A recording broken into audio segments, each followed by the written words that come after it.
Don't know if I should start with the Platonic Republic, that is Plato's Republic. Yeah. I had condemned the likes of you that to have that ideal society, the only people who should really populate it will be engineers, great thinkers, mathematicians, people who are numerate and the rest, Yeah. but not cartoonists like you of the Aesop type, the storytellers. They said, well, the only time we probably would need them is when we're tired, we just invite them to come and delight us, and thereafter we dismiss them. Yeah. I'm sure you don't agree to that Platonic submission. Well, people may think cartoons are just maybe something of fun, something Caricatures. of relaxation, and so on. But over the years, I think people have come to realize the power of cartoons, because basically you are able to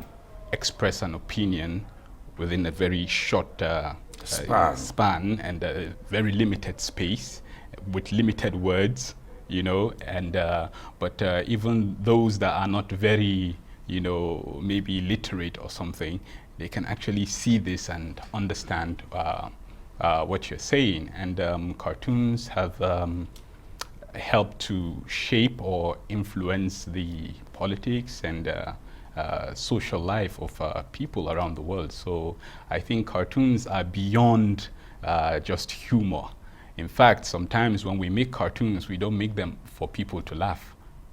Yes, like some people take cartoons very seriously, no matter, particularly when they look at it from the caricature. We've seen explosions, protests in the world with such, cartoons of maybe one figure or the other. Yes. Even happening in other climes, and you see the backlash. Yes. Why is that so? Is it not a misrepresentation of your thoughts processes? Yeah, As a cartoonist? yes, I think it all has to do with understanding the profession and what the cartoonist is trying to say or express. Of course, a lot of cartoonists are not sensitive, quote unquote, to the feelings of people, but they are just out there to express themselves. Someone said that you have the right to my opinion. So he as a cartoonist, he says what he feels, right? That is his own opinion. But people need to understand that, whenever a cartoonist puts out something, it's not like a reporter presenting a news or something. No, he's actually presenting an opinion, his opinion, which you may agree or disagree, right? So as long as we respect people's opinions, we understand that people could have, different people could have different opinions. So there are limitations for the cartoonist, are there? Well, for some people, for some cartoonists, they claim they don't have limitations. There are cartoonists that would, just make whatever any subject, no matter the sensitivity of that subject to the people. To the people, like here in Nigeria, the world over, religion is a very But you see, these things are not they are not like rules written down that you have to abide by. For example, I have my own philosophy around it. I am kind of sensitive to people's emotions, especially in certain subjects, like you mentioned, religion and all of that. So even if I'm presenting something on that subject. Yes, I try to, find a very subtle middle way. course. Yes, because at the end of the day, you are trying to bring about something positive in the society. You're trying to bring a positive change or improvement in people's life and so on. So what's the point of making a cartoon that would, burn down the house?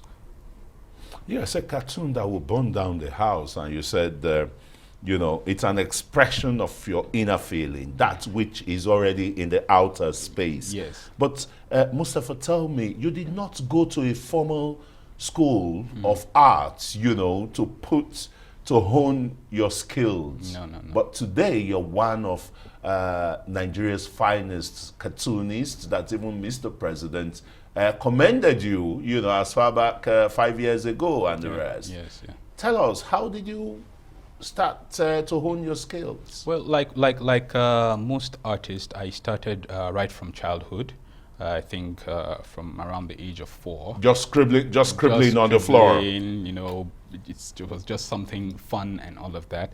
I used to learn from my other siblings. They were the ones teaching me. But along the line, they all dropped it, and I continued. And it was something of a passion for me. So I kept on working on it. And up till the time I was about to go to the university. At that time, I wasn't really, it's not like the political cartoon thing was a planned journey. No, I was just into different kinds of art, just draw anything, you understand. So when I was going to the university, and you didn't, like I said, you didn't study fine arts or creative arts or anything. You studied economics. Yes, I studied economics. How do you combine this? Well, yeah. You see, there are a lot of things there. I think it's a very long story, but you have to make it short. Yes, I have to make it medium. short. See, the thing is, from coming from northern Nigeria, a Muslim background, art is not something that is very common, and in fact it's not encouraged. But I would say, I thought it's very common, particularly when you look at the potteries of Ladi Kwali, for example. Yes, and yes. I think you have the great art center in Ahmadu Bello University. They have a name that they call them, just like you call those of Unsuka, I think the Hamatan stuff and the rest, the Abatek and but these are institutions you're talking about. But when you go into the public, you meet the local people and so on. Art is not really a profession you find the people of northern Nigeria really going into. So it wasn't something I was really encouraged to do. I didn't have any role models or any form of mentorship and all of that. But importantly, going to the university, I wanted to study 3D animation because I wanted to make cartoons and all of that, or comic book illustrations. I've always had this passion for stories, telling stories and information and all of that. So I was tilting towards that. But unfortunately at that time, I couldn't get any university that offers this as a course. Right? Do they even offer it now? Well, I don't know now, really. I don't know. But and I wasn't really interested in the normal, things we get in our universities. The sculpture, the paintings, and all of that. I wasn't really interested. I was more interested in making, passing information with my art through caricature. Yeah. So I now decided, okay, fine, let me just look for something else. What else am I good at? I looked at my O-levels and I said economics, and that was it. I decided to study economics. Indeed. Well, that's a combination now, Mustapha, let me ask you, the common man, the ordinary man would receive your works, glowingly and the rest. How about people in authority, that you're critical of? Maybe one government policy or the other that is not popular with the people, and you come out and you make a caricature of it, you satirize it. What kind of feedback do you get? Well, I've not received any feedback, but there was a time the president, like you mentioned, said that I'm a damn good cartoonist. But obviously, that was after the 2015 elections, and they were the opposition, and now they've won. So, he liked the cartoon I made about his certificate, where people were saying he doesn't have a certificate, and then the INEC has given him one, so he really appreciated that cartoon. But looking at maybe other cartoons that I've made in the past. Let me take you back to that cartoon again. I don't know if we'll have it, where it's a dialogue between a son or a daughter and the father. Yes. Tell us. And then the father is reading a newspaper and she's standing behind him, seeing, and then she says that but Dad, Buhari doesn't have a certificate, something like that. And then he said, yes, but INEC has given him one. You understand? She was referring to his the school certificate. and he was talking about the INEC certificate of return. Yeah. And he used that example to answer a question by the TVC host that who was asking about if there's going to be an investigation about his missing certificate. He said, why would there be any investigation since they said the certificate is no more missing? So he cited an example of that cartoon. Yeah, that he really appreciated that cartoon, and he referred to me as a damn good cartoonist. I guess that is the the feedback I would say. Yeah. But I can understand another thing, of course, because the way I do my cartoons, you know, there's this unwritten rule. It's as if a cartoonist must always criticize the government. It's like a thing that this cartoonist, we always criticize the government. But nobody says it has to be like that. So for me, I try to be fair in my analysis and whatever. Sometimes I feel the government is right and the people may be wrong. You know, you can't always be wrong, right? So sometimes I make cartoons that show the government is right. So the government, of course, and the people in the government will be happy about that cartoon. But then the public may not be happy, right?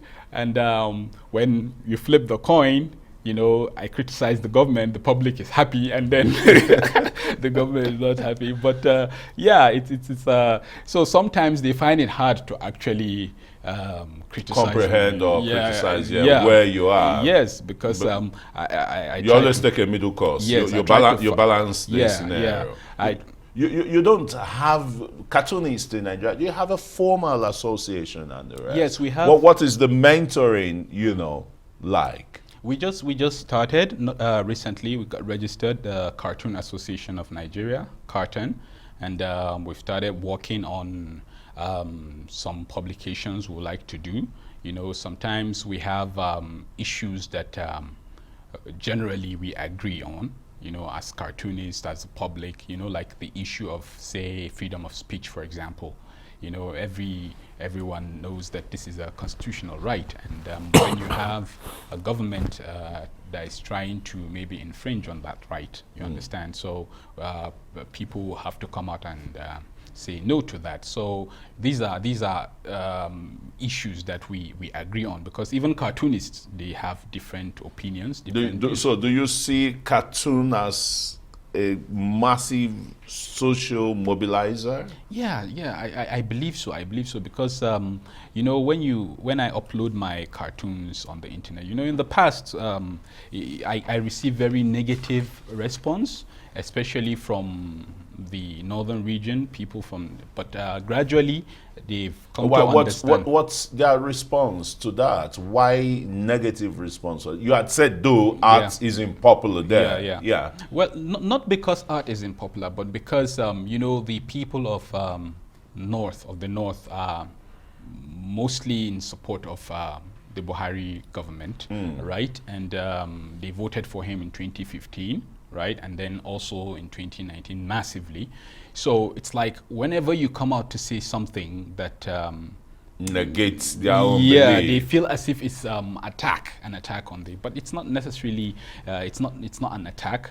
I am from the north, and I also see what people go through, and we have to speak for people. We have to, you know, and. Also, the fact that the president actually likes cartoons, because I think I read in one of the tweets of his media aides, I think it was Garbashew who said that the president likes reading cartoons. I said, okay, in that case, this is a very good opportunity to actually send the message, tell the people in government that this is what people feel, this is what people are talking about. And rather than looking at these cartoons as just merely criticism. The medium, sorry, Mustapha, let me cut in here. The medium that you use, you know, to send your messages is, I'm sorry to say, like a dying medium, because readership is almost at ground zero in Nigeria. How many people can really afford newspapers, you know? Some who can't afford the hard copies will read online. Yeah. Is Cartoon, that is your Cartoon Association or people like you, thinking of using that cartoon as a great educational instrument for instruction? For example, maybe using it to demonstrate the dangers of being an insurgent and the dangers of war and things like that. Yeah. Well, interestingly, when I say publication, I don't necessarily mean publication on newspapers, right? A lot of people are online now. Yeah. So almost all cartoonists have their Twitter handle and Facebook and all of that. I guess a lot of people know my works from social media and all of that. So it's printed on the newspapers and also on social media. As for what you're saying, for me, for example, I am not just a political cartoonist. I'm also an illustrator.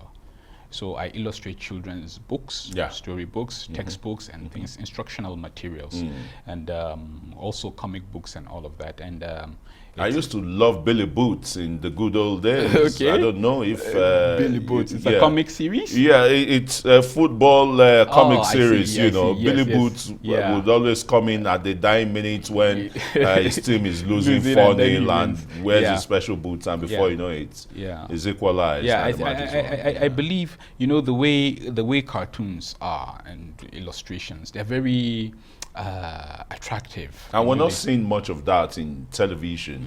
We used to, from NTA just then, the tip-top hitters, using them to play music and rest, and certain messages were being So sent, these are areas we need to develop. I've actually said this a lot of times. Planning to, maybe approach the Minister of Education and make it a curriculum. It's something. It's very important. From primary school. When you talk to our kids now, they tell you they know Aladdin, Lion King, and stuff like that. Yeah. But they don't have our own stories. They don't tell our own stories. They don't know our own history. And let me just quickly tell you before we go, because we've got a minute now. They will be having that opportunity very soon, in the next couple of weeks, with the Arise play, where you and your colleagues too can showcase some of your works, illustrations, like you say, and the rest, in the book form. And Nigerians and indeed Africans and the world can go there. So tell us more. On the illustrations? In 30 seconds, what are your words to budding cartoonists? Well, they have to be more versatile. They have to hone their skills, and we have to see cartoons beyond just humor, but something that can actually impact on social life. Thank you so very much. No better place to have landed than there. Mustapha Bulama, an economist, but more of a cartoonist that he didn't have a formal education on. It's a great pleasure having you on the Arise interview. The pleasure is mine. Thank you very much. Well, that's it for this edition of the Arise interview. Do remember to join us again from me and the entire team here in Abuja and, of course, Lagos. Thanks and goodbye.